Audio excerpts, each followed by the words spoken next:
জমি বিবাদের জেরে দাদাকে পিটিয়ে মারার অভিযোগ উঠল ভাইয়ের বিরুদ্ধে। মৃত দাদার নাম মতিলাল দাস, বয়স 60।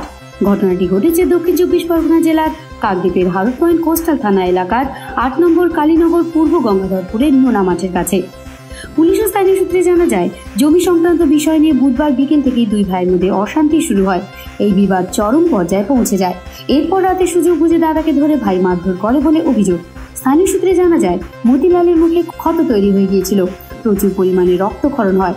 এরপরে মতিলালের পরিবারের লোকজন ও স্থানীয় বাসিন্দারা তাকে উদ্ধার করে কাকদ্বীপ মহকুমা হাসপাতালে নিয়ে যান। তবে তার শারীরিক অবস্থার অবনতি হলে তাকে ডায়মন্ড হারবার জেলা হাসপাতালে স্থানান্তরিত করা হয়। ডায়মন্ড হারবার জেলা হাসপাতালে নিয়ে যাওয়ার পথে মতিলালের মৃত্যু হয়। এই খবর গ্রামে পৌঁছাতেই কান্নায় ভেঙে পড়েন তার পরিবারের সদস্যরা। তবে এই বিষয়ে মতিলালের পরিবারের পক্ষ থেকে হারুট পয়েন্ট কোস্টাল থানায় একটি লিখিত অভিযোগ দায়ের করা হয়। সেই লিখিত অভিযোগের ভিত্তিতে এই ঘটনায় মূল অভিযুক্ত মোহনলাল দাসকে পুলিশ গ্রেপ্তার করেছে।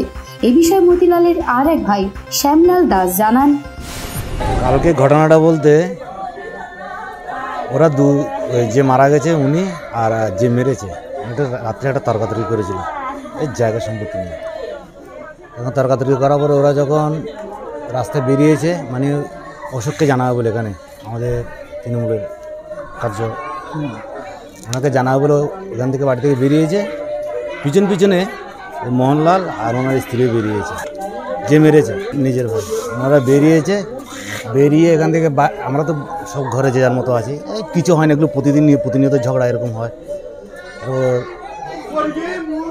এখান থেকে টোটোওয়ালা এসে আমাদেরকে খবর দেয়, বলে তোমার দাদাকে এরকম মার্ডার করা হয়েছে। তখন আমরা গিয়ে দেখি পড়ে আছে রক্তাক্ত অবস্থায়। হসপিটালে নিয়ে যাওয়া হয়েছে। হসপিটাল থেকে আমরা কলকাতায় নিয়ে যেতে গাড়িতে মারা গেছে।